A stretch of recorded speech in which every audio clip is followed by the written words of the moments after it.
Friends, in today's class we'll go through Ind AS 115, which talks about how to recognize revenue from contracts with customers.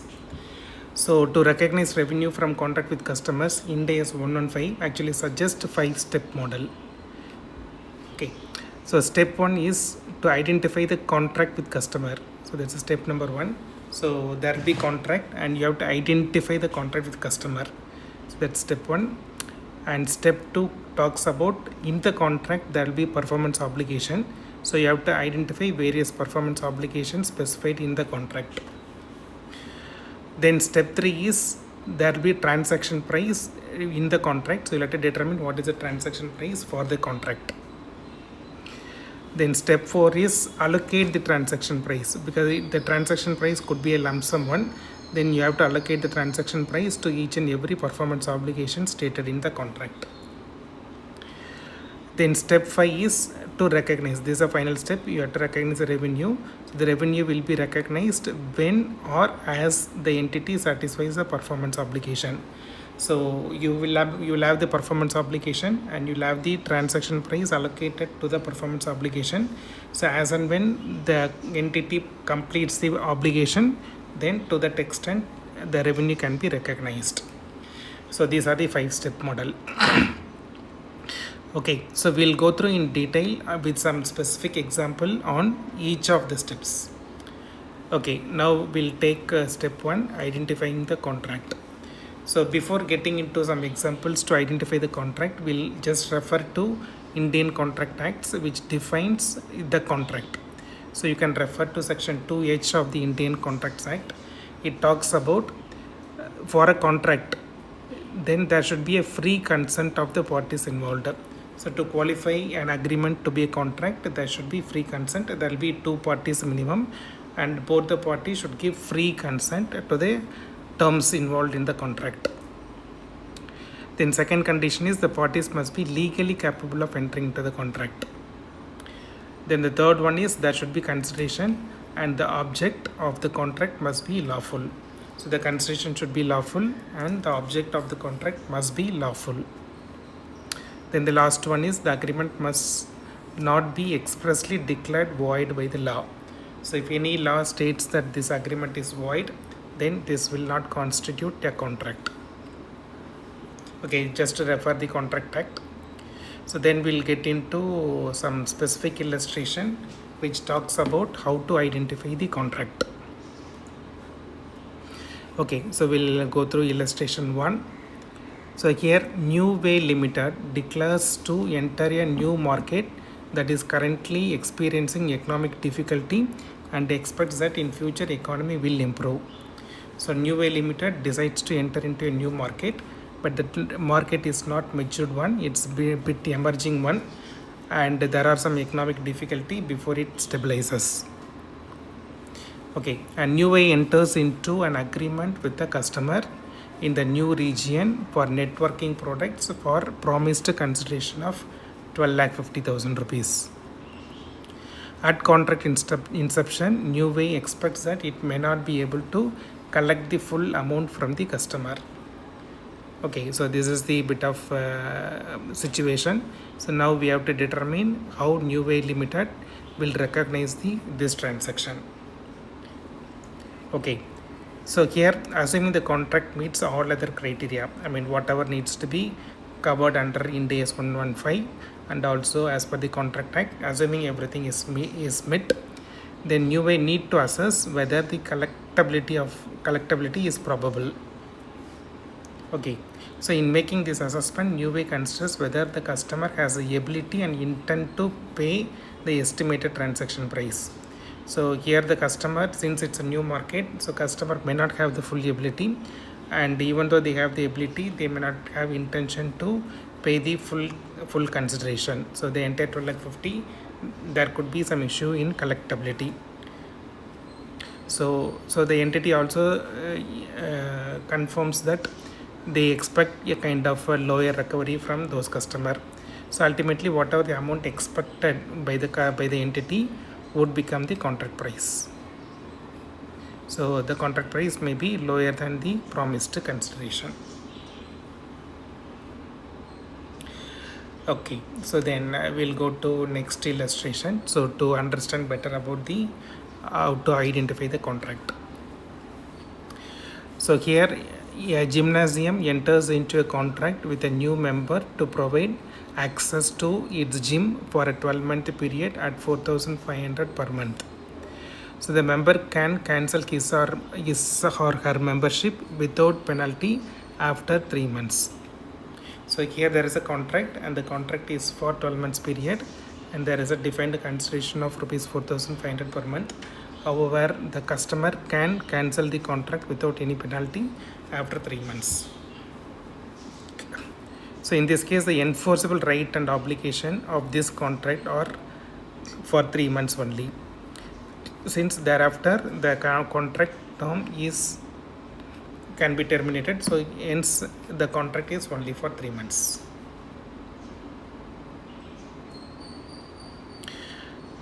Okay, then we'll go through the next illustration. So here contractor P enters into a manufacturing contract to produce 100 specialized CCTV cameras for customer Q for a fixed price of rupees 1000 per sensor. Okay, customer Q can cancel the contract without a penalty after receiving 10 CCTV cameras. So this is also almost similar example. So here the contract is only for 10 CCTV cameras, even though it is for 100 CCTV cameras, since the binding agreement is only for 10 CCTV cameras. So after supplying of 10 CCTV camera, customer can extend further. So that will be a distinct contract. So now this contract it's only for 10 units. Okay, then we'll move on to next example. So here manufacturer of airplane for the Air Force negotiates a contract to design and manufacture a new fighter plane for a Kashmir Air Base. So at the same time, same meeting, the manufacturer enters into a separate contract to supply parts for the existing planes at other bases. So in one meeting there are two decisions taken. One decision is to supply new aircrafts for Kashmir Air Base and second is to supply parts for the existing planes at other bases. So even though the discussion happens in the same meeting, so the content is for two different obligations. One is to supply a fresh or new airplane for Kashmir Air Base and second is for supplying the parts for the existing planes. So even though it's decided at one meeting, it's kind of two different and distinct obligation. So for each and every contract, what are the considerations specified in those contracts will be the revenue as soon as the performance obligation of those respective contracts are completed. So those two contracts shall be accounted separately. Okay, so we'll move on to next example. So here software company S enters into a contract to license its customers relationship management software to customer B. Okay, so software company S enters into a contract to license its customer relationship management software to customer B. 3 days later, in a separate contract, S agrees to provide consultancy services to significantly customize the licensed software to function in B's IT environment. So B is unable to use the software until the customization services are complete. So this is important. So the initial supplied software cannot be used until a kind of customization is complete. So in this case, yes, both the contracts needs to be combined because mere supplying of software will not be sufficient and customization should be there. So here both supply of goods or services in the contract are a single performance obligation. Okay, then let's move on to next example.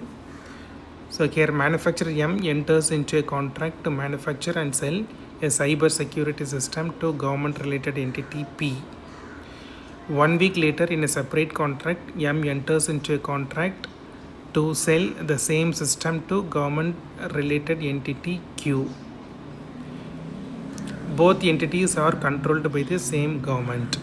So during the negotiation, M agrees to sell the system at a deep discount if both P and Q purchases the security system. Okay, should these contracts be combined? That's the question. So here it's all decided almost at the same time, even though it is just a 1 week later, that doesn't matter. So it's kind of a single agreement where M agrees to provide the cyber security system to both entity P as well as entity Q, because both entity P and entity Q are kind of related party, and it's all defined by the same group. Okay, so the conclusion is, if both the parties purchasing the security system, they are also making the consideration in one contract dependent on the other contract. So it's kind of a single agreement.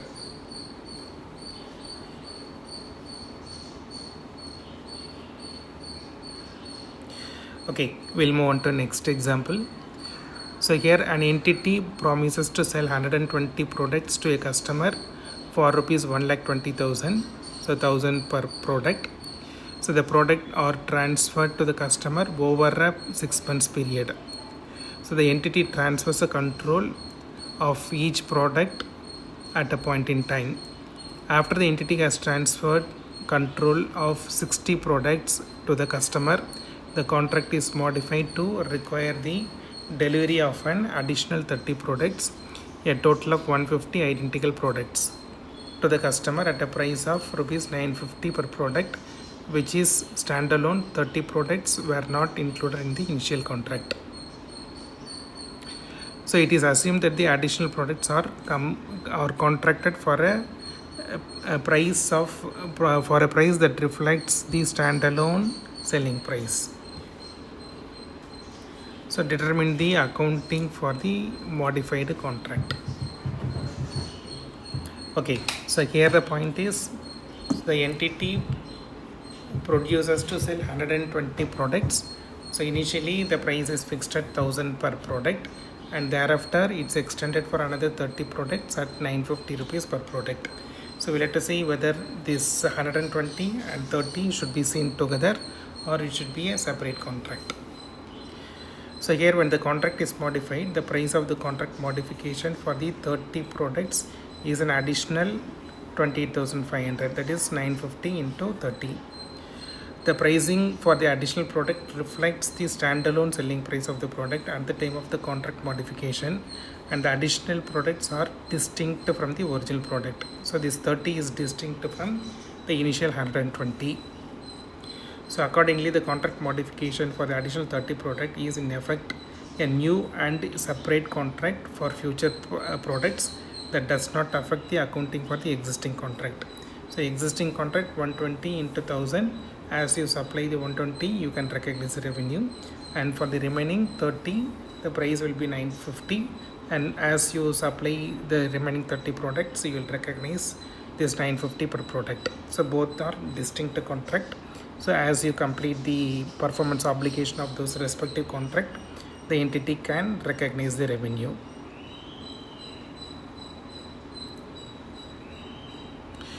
Okay, so let's move on to the next example.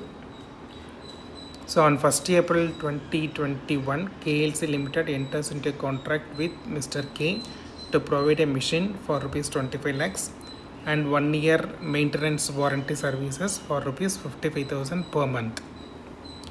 On 1st October 2021, KLC Limited and K agreed to modify the contract to reduce the amount of service from 55,000 per month to 45,000 per month. So there is a contract modification which reduces the service fee from 55,000 per month to 45,000 per month, but this is effective from 1st October 2021. So determine the effect of change in the contract. Okay, so here supply of machine which happens on 1st April 2021, that's a distinct contract. So as the machine is supplied, then the entity can recognize revenue for this 25 lakh rupees. And then coming to this 1 year maintenance service contract, so the modification happens on 1st October 2021. which means already 6 months is passed from 1st April 21 to 1st October or 30th September 2021.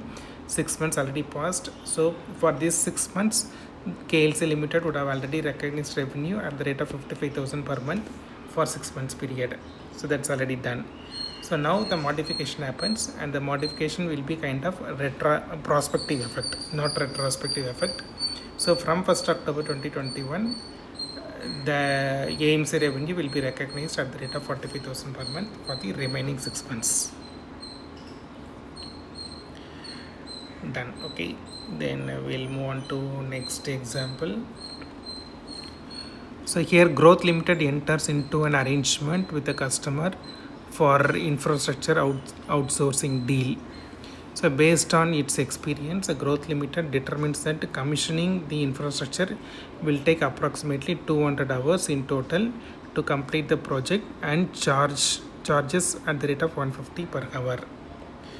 After incurring 100 hours of time, Growth Limited and the customer agree to change an aspect of the project and increases the estimated labor hours by 50 hours at the rate of 100 per hour.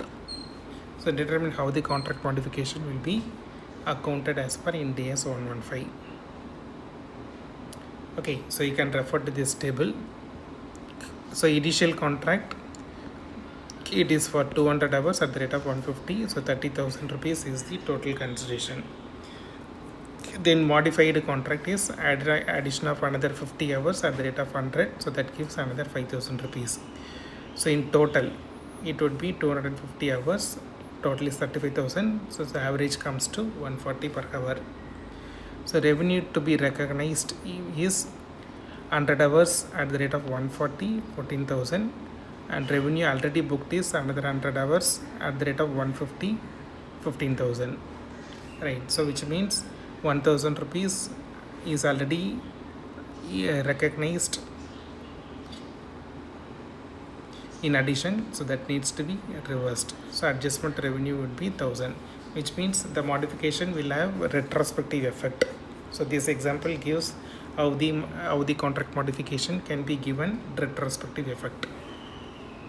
So even though you would have recognized revenue after incurring 100 hours, 15,000 rupees, after the modification, the eligible revenue would be only 100 hours at the rate of 140. So 14,000 only should have been recognized. So the excess revenue of 1,000 needs to be reversed.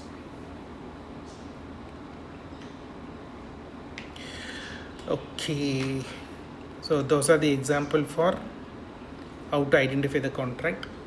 Now we will go through some example for step 2, which is identify the performance obligation stated in the contract.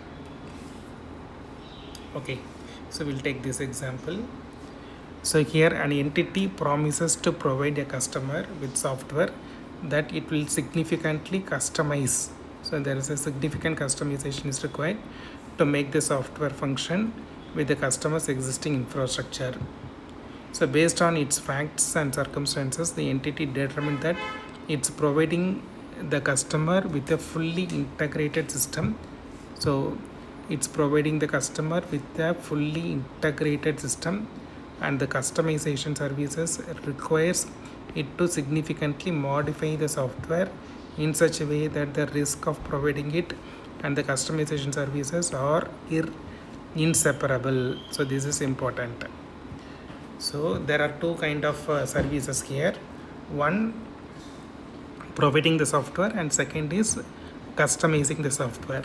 So since it requires significant amount of customization, so the initial provision of software would have no meaning to the recipient. So here this provision of software and customization of services are not separately identifiable, so it's kind of combined performance obligation.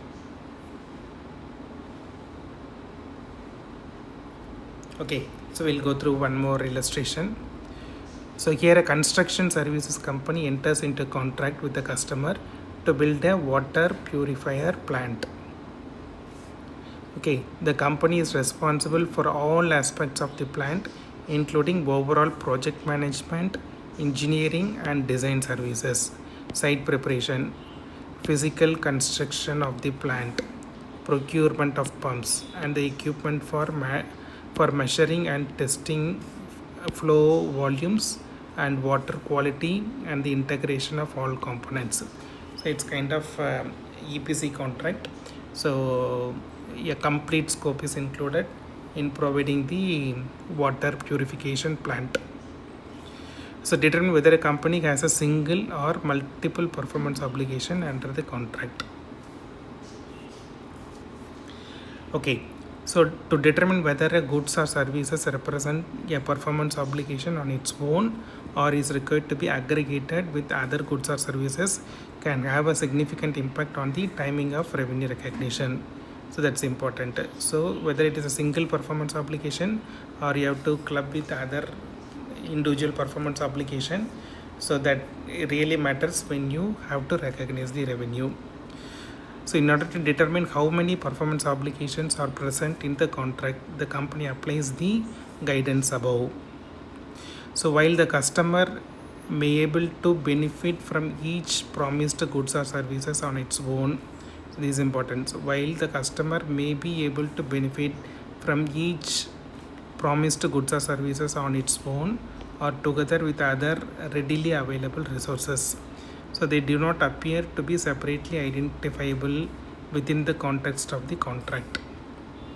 That is, the promised goods and services are subject to significant integration and as a result will be treated as a single performance obligation. Okay, so even though there are many performance obligation like project management, engineering, design services, site preparations, blah blah blah blah, but the customer will not be able to benefit from each of those individual activities. So at the end, all needs to be integrated, and finally the water purification plant needs to be built. So the customer will get benefit only from there.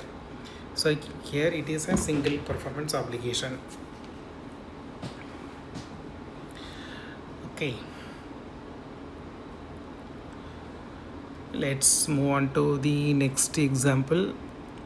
So here an entity provides a broadband services to its customer along with voice call services. So customer buys modem from the entity. However, the customer can also get the connection from the entity and the modem from any other vendor. So the installation activity requires limited efforts and the cost involved is almost insignificant. So it has various plans where it provides either broadband services or voice call services or both. So are the performance obligation under the contract distinct? So that's the question. Okay, so here, so entity promises to customer to provide broadband services, voice call services and modem. So these are the various types of services the entity can provide. And entity promises to provide goods or services is distinct if, so this is a condition. So if customer can benefit from the goods or services either on its own or together with other resources that are readily available to the customer. Okay, and entities promise to transfer the goods or services to the customer is separately identifiable from other promises in the contract. So in this example, for broadband and voice call services, broadband and voice call services are separately identifiable from the other promises as the company has various plans to provide the two services separately. So these two services are not dependent or interrelated. Also, the customer can benefit from the services received. Again, for sale of modem, customer can either buy product from the entity or from the third party. So no significant customization or modification is required for selling the product. So based on this evaluation, we can say that there are three separate performance obligations. One, providing the broadband services, providing the voice call services, and selling the modem.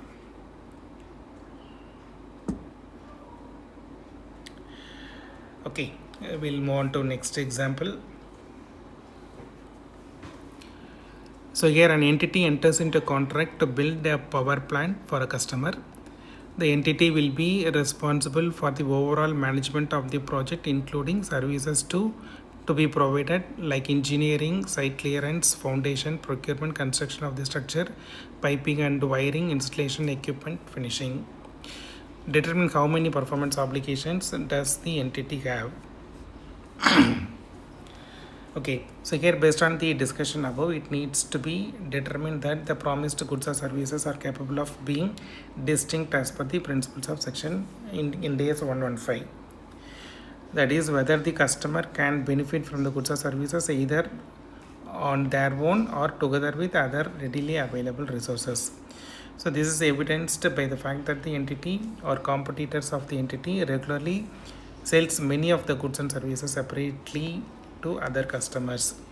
So in addition, the customer could generate economic benefit from the individual goods and services by using, consuming or selling or holding those goods or services.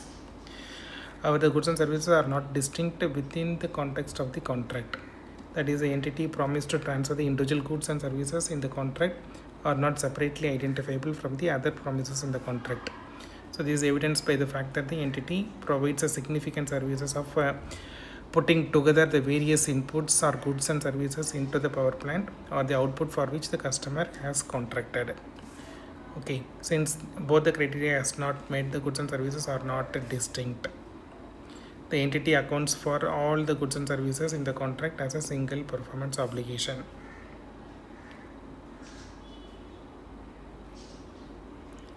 Okay, now let's move on to next example. So here a vendor enters into a 5-year contract with the customer to provide continuous access to its system and to process all transactions on behalf of the customer. So the customer is obligated to use the vendor system, but the ultimate quantity of transaction is unknown. The vendor concludes that the customer simultaneously receives and consumes the benefits as it performs.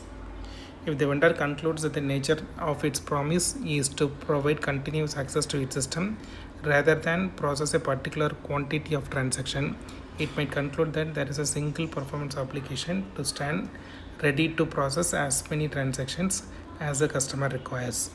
If that is the case, it would be reasonable to conclude that there are multiple distinct time increments of the service.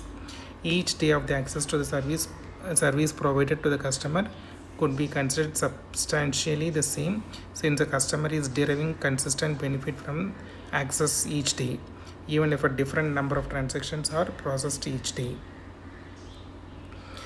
Okay, if the vendor concludes that the nature of the promise is the processing of each transaction, then each transaction processed could be considered substantially the same, even if there are multiple types of transactions that generate different payments. Furthermore, each transaction processed could be a distinct service because the customer could benefit from each transaction on its own, and each transaction could be separately identifiable. Accordingly, it would be reasonable for an entity to conclude that the contract meets the series requirements.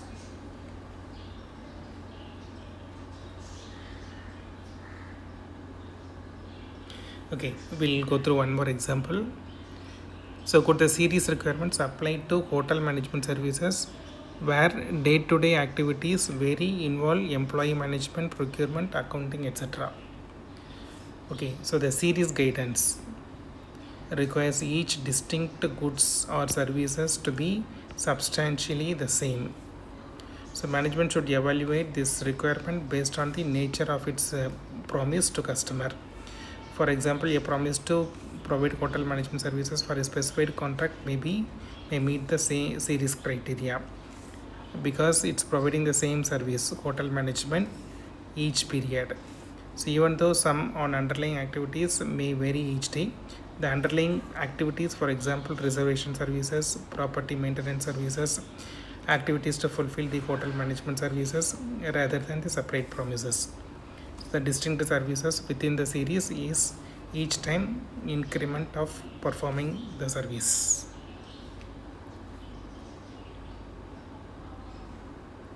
Yeah, next example. So here entity A specially construction firm enters into a contract with entity B to design, construct a multi-level shopping center with a customer car parking facility located in sub-levels underneath the shopping center. And in entity B solicited bids from multiple firms on both purchases of the project, design and construction. The design construction of the shopping center and the parking facility involves multiple goods and services from the architectural consultation engineering through procurement and installation of all the materials. Several of these goods and services could be considered separate performance obligation because entity A frequently sells the services such as architectural consulting and engineering services as well as standalone construction services based on the third party design separately. Entity A may require continuously after the design of the shopping center and parking facility during construction as well as continuously assess the propriety of the materials initially selected by the project. So determine how many performance obligation does the entity A have. Okay, so here entity A analyzes that it will require to continuously alter the design. So continuously alter the design of the shopping center and parking facility during construction as well as continuously assess the propriety of the materials initially selected for the project. Therefore, the design construction phases are highly dependent on one another. So entity A also determined that significant customization and modification of the design and construction services is required in order to fulfill the performance obligation. So significant design and construction services is required in order to fulfill the obligation under the contract. As such, entity A concludes that the design and construction services will be bundled and accounted for as one performance obligation.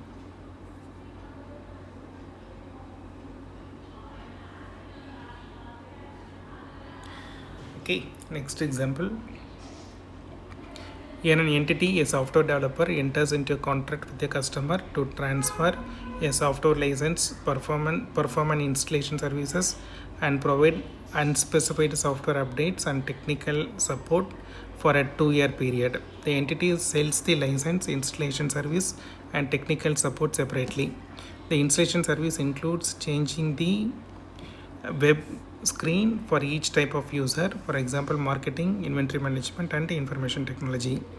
The installation service is routinely performed by other entities and does not significantly modify the software. Software remains functional without the updates and the technical support. Determine how performance obligation does the entity have. How many performance obligation does the entity have? Okay, so here the entity assesses the goods and services promised to customer to determine which goods and services are distinct. So the entity observes that the software is delivered before the other goods and services and remains functional without updates and technical support. Thus the entity concludes that the customer can benefit from each of the goods or services either on their own or together with the other goods and services that are readily available. The entity also considers the factors of Ind AS 115 and determines that the promise to transfer each goods and services to the customer is separately identifiable from each of the other promises. So in particular, the entity observes that the installation services does not significantly modify or customize the software itself, and as such the software installation services are separate outputs promised by the entity instead of inputs used to produce a combined output. So on this basis of this assessment, the entity identifies 4 performance obligations in this contract. 1, the software license, then installation services, software update and technical support. All these 4 are distinct separate performance obligation.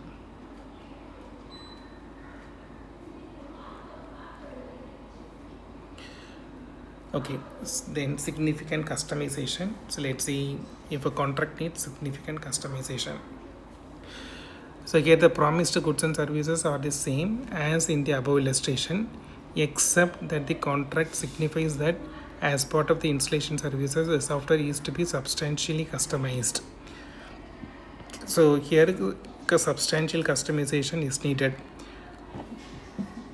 to add new significant and new functionality to enable the software to interface with the other customized software application used by the customer. The customized installation services can be provided by the other entities. So in this case, determine how many performance obligations does the entity have. So here the entity assesses the goods and services promised to the customer to determine which goods and services are distinct. The entity observes that the terms of the contract resulted in a promise to provide a significant service of integrating the licensed software into existing software system by performing a customized installation services as specified in the contract. In other words, the entity is using a license and customized installation services as inputs to produce the combined output specified in the contract. In addition, the software is significantly modified or uncustomized by the service. Although the customized installation services can be provided by the other entities, the entity determines that within the context of the contract, the promise to transfer the license is not separately identifiable from the customized installation services, and therefore the criteria on the basis of the factors is not met. Thus, the software license and customization services are not distinct. So in this case, both are not distinct because of significant customization is needed. Hence, the entity concludes that the software updates and the technical supports are distinct from the other promises in the contract. This is because the customer can benefit from the updates and technical support either on their own or together with the other goods and services that are readily available, and because the promise to transfer the software updates and the technical support to the customer are separately identifiable from each of the other promises. On the basis of this assessment, the entity identifies 3 performance obligations in this contract. One, customized installation services, that's a separate one, and then software update and technical support. So in the earlier example, it was 4 distinct performance obligation: software license, installation, software update, and technical support. But this 4 is now reduced to 3 because of customization.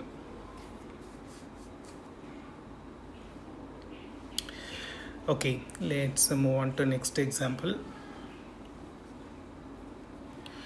So here Telco Limited T enters into a 2-year contract for internet services with customer C. C also buys a modem and a router from T Limited and obtains title to the equipment. So T Limited does not require customer to purchase its modem and router and will provide internet services to customers using other equipment that is compatible with T Limited's network. There is secondary market in which modems and routers can be bought or sold for amounts greater than the scrap value. So here determine how many performance obligations does the entity T have. So here T Limited concludes that the modem and router are each distinct and that the arrangement includes 3 performance obligations: 1, supply of modem, router, and the internet services. So based on the following evaluation, so one criteria, 1, capable of being distinct. So here C can benefit from the modem and router on their own because they can be resold for more than scrap value. And C can benefit from the internet services in conjunction with readily available resources. That is, either the modem and router are already delivered at the time of the contract setup. They could be brought from alternate retail vendors, or internet services could be used with different equipment. Okay, since they can benefit from the modem and router separately, so these 2 can be taken as a distinct performance obligation. Then distinct within the context of the contract. So T Limited does not provide significantly integrated services. The modem, router, and internet services do not modify or customize one another. And C could benefit from the internet services using routers and modems that are not sold by T Limited. Therefore, the modem, router, and internet services are not highly dependent on or highly interrelated with each other. So that's how this example looks like. Okay, we'll further review one more example.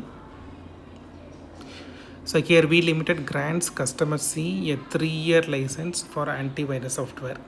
So under the contract, we limited promise to provide C with when and if available updates to that software during the license period. The updates are critical to the continued use of the antivirus software.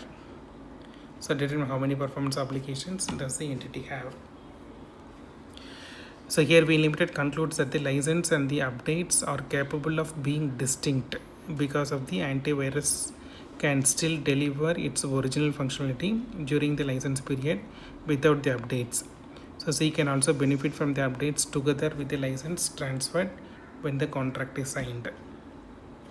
However, V Limited concludes that the license and the updates are not separately identifiable because the software and services are inputs into a combined item in the contract. That is the nature of V Limited promise to provide continuous antivirus protection for the terms of the contract. Therefore, V Limited accounts for the license and the updates as a single performance obligation. So this is because the antivirus software cannot work without those subsequent updates.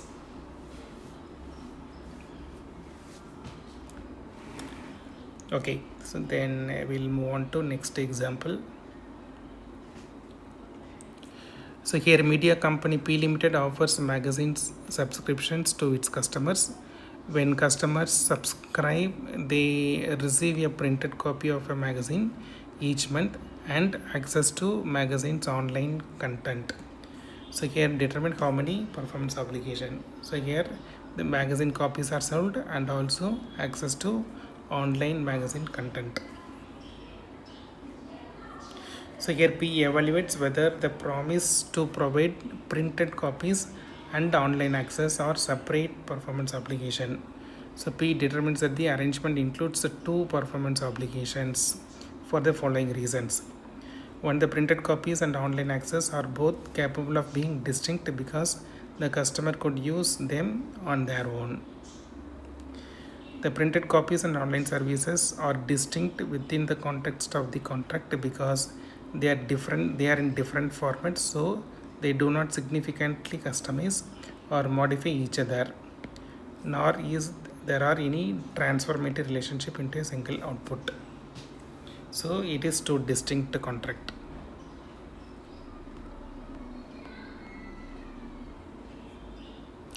Okay, now let's move on to the next example. Implied promise to resellers customers. A software company K Limited enters into a contract with the reseller D, okay, with which then sells the software products to end customers. So K Limited has a customary business practice to provide free telephone support to end users without involving the reseller, and both the reseller and the customer expect K Limited to continue to provide the support. So here determining how many performance obligations are there in this contract. So in evaluating whether the telephone support is a separate performance obligation, K Limited notes that the promise to provide telephone support free of charge to end customer is considered a service that meets the definition of the performance obligation when control of the software product transfers to D.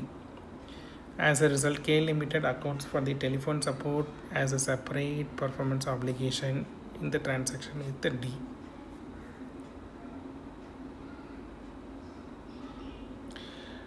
Okay, so let's move on to next example, implied performance obligation. Here car maker N Limited has a historical practice of offering free maintenance service. Example, oil change and tire rotation for 2 years to the end customers of dealers who buy its vehicles. However, the 2-year free maintenance is not explicitly stated in the contract with its dealers, but it is typically stated in Yen's advertisements for the vehicles. So in this case, determine how many performance obligations does the entity have. So here the maintenance is treated as a separate performance obligation. So the maintenance is treated as a separate performance obligation in the sale of the vehicle to the dealer. So revenue from the sale of the vehicle is recognized when control of the vehicle is transferred to the dealer. Revenue from maintenance services is recognized separately as and when the maintenance services are provided to the retail customer.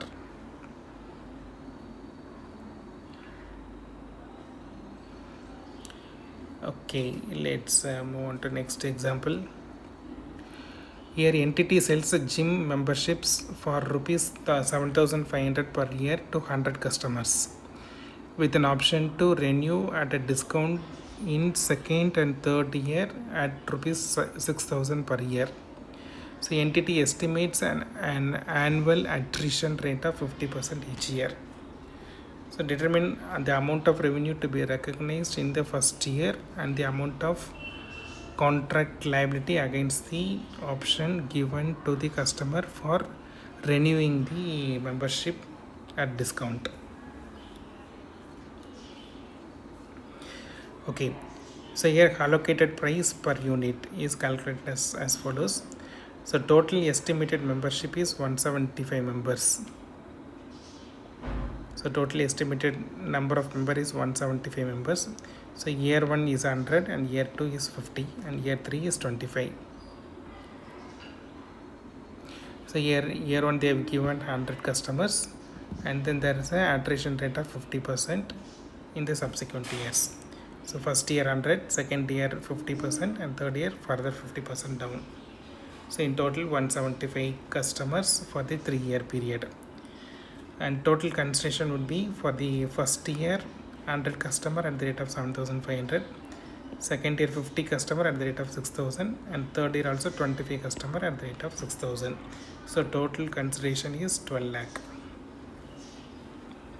So allocated price per membership will be 12 lakh divided by 175. So this is the average price 6,057. So based on this, it is to be noted that although the entity has collected 7,500, but revenue can be recognized at 6,857 per member and remaining 643 should be recorded as contract liability against option given to customer for renewing the membership at discount.